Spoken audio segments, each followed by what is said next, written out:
दया, वो दया का स्थान, वो दया का स्थान। क्योंकि जो हरदोई के लोग बैठे होंगे, पुराने लोग, उन्होंने बाबा जी के मुख से सुना होगा कि कितनी बार बाबा जी ने कहा, मेरी प्यारी प्यारी हरदोई। आज वो हरदोई कह रही बाबा जी मर गए। यही प्यारी, यही प्यार का तुमने नमूना पेश किया है। अरे तुम्हें शर्म आनी चाहिए, जिसने जिले की संगत को प्यार दिया है और प्यारी प्यारी हरदोई कह के संबोधित किया है।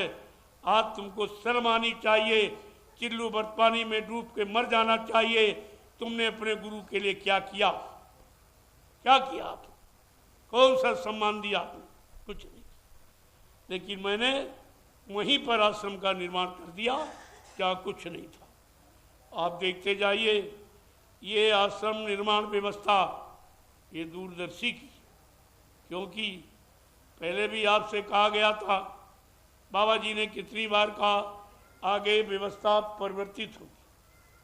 केंद्र में 25 महात्मा होंगे, इसी तरह प्रांत जिले, तहसील ब्लॉक और न्याय पंचायत और ग्राम सभाओं में, और उन्हीं आश्रम को आश्रम यानी मतलब वहीं से सचिव की व्यवस्था का संचालन होगा।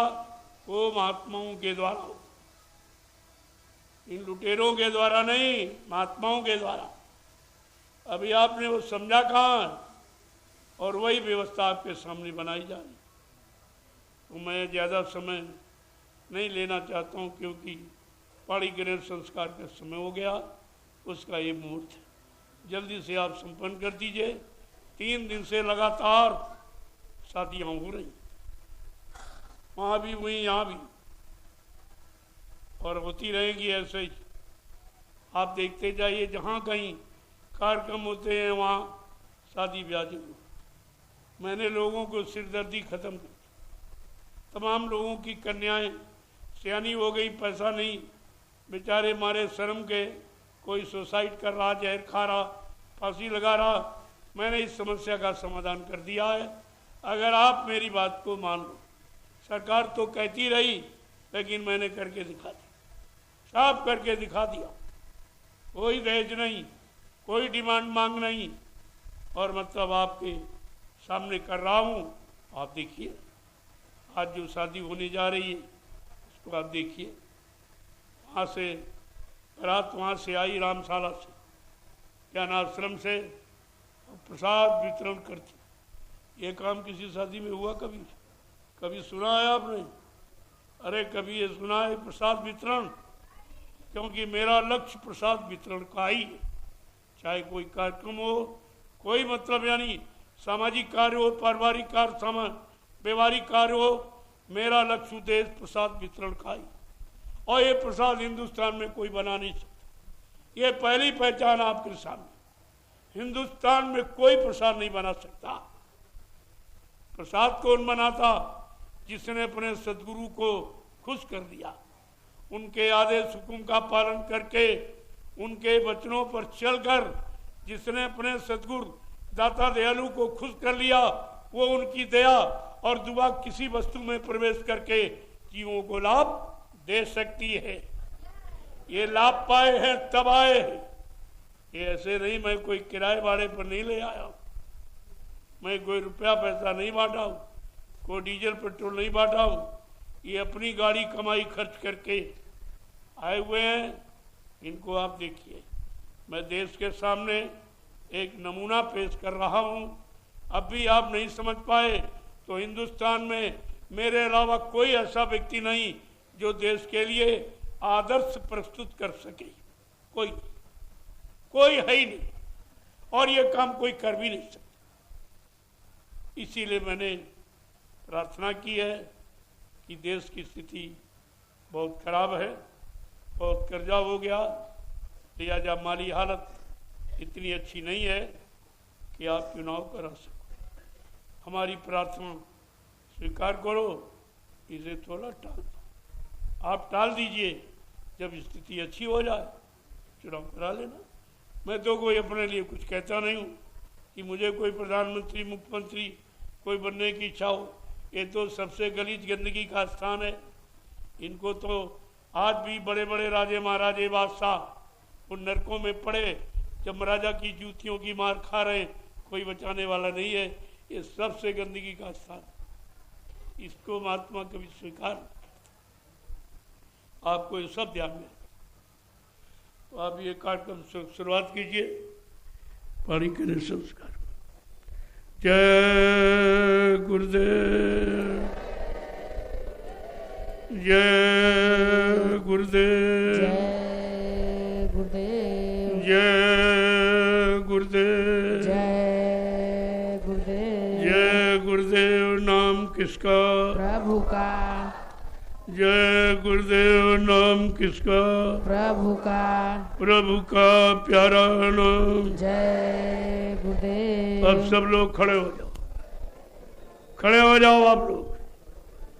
वैसे खड़े तो रोज ही होते, बैठते भी रोज हो, लेकिन हमारा उद्देश्य कुछ और है। खड़े होने का मतलब है अब एक अच्छे सच्चे ईमानदार चरित्रवान काम को करने के लिए खड़े हो जाओ। अब ये परिवर्तन का समय है, इसलिए खड़े हो जाओ और बैठो तो भजन पूजन के लिए बैठो, और झुको वहां जहां कुछ मिले। ये तीनों चीजें याद रखो, तीन स्थितियां हैं आपके शरीर की। अगर तीनों को जान गए तो चौथी भी समझ में आ जाएगी कि आखिरकार ये तीन स्थितियां किस लिए कराई सिखाई जाती।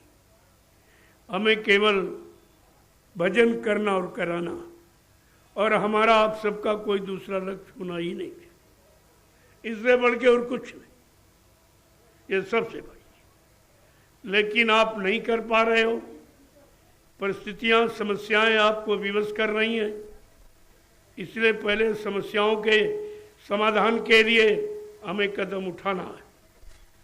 उसी कदम का नाम है परिवर्तन, बदलाव। ये कैसे हुआ? ये जितना ये दुख पाने वाला और जितना लोग जो लूटपाट करने वाला और हिंसा करने कराने वाला, झूठ छल कपट बेईमानी करने कराने वाले, जब तक ये काम खत्म नहीं होंगे भजन कोई नहीं कर सकता। इतनी चिंताओं में, इतनी सामाजिक पारिवारिक समस्याओं में कोई भजन नहीं कर सकता। इसलिए पहले तो दूरदर्शी की जरूरत है, जो तुम्हारी सारी समस्याओं का समाधान करती, फिर आप कहीं बैठ के भजन करो। अगर अभी कहीं भजन करने बैठ जाओ तो पता चला झोला झंडा कोई उठा के चला गया, फिर आपकी भजन करने की इच्छा हट जाएगी कि बताओ हम भजन करते, हमारा झोला उठ गया। अब तुम दोष दोगे गुरु पर कि हम तुम्हारा भजन करते, झोला कैसे उठ गया, लेकिन ये नहीं दोगे कि व्यवस्था खराब है। व्यवस्था खराब है, इंसान खराब नहीं है, देश की व्यवस्था खराब, और उस व्यवस्था के बारे में कोई सोच ही नहीं रहा। सब अपनी अपनी व्यवस्था बनाने के चक्कर में, अपने मान सम्मान के चक्कर में, अपना अधिकार जमाने के चक्कर में, अपनी कुर्सी बचाने के चक्कर में, और देश के लोगों को बचाने की चिंता किसी को नहीं। ये चिंता केवल महात्माओं को हमेशा हुई है और आज भी है। वो अपना फर्ज हमेशा अदा करते हैं, मानो न मानो ये खुशी आपकी है, वो मनाने थोड़ी आए, वो आपको समय से जगाने आए, इशारा करने आए, क्योंकि उनको दिखाई देता कि आगे का समय बड़ा खराब है। इसलिए आपसे कहते हैं, और तुम दो आंखों से देखकर सामने का भी नहीं देख पा रहे हो, न पीछे का देख पा रहे हो, न दाएं बाएं का देख पा रहे हो, तो तुम और पीछे की बात या आगे आने वाले समय को कैसे देख सको? तो जानकारी इसीलिए आपको देते। जय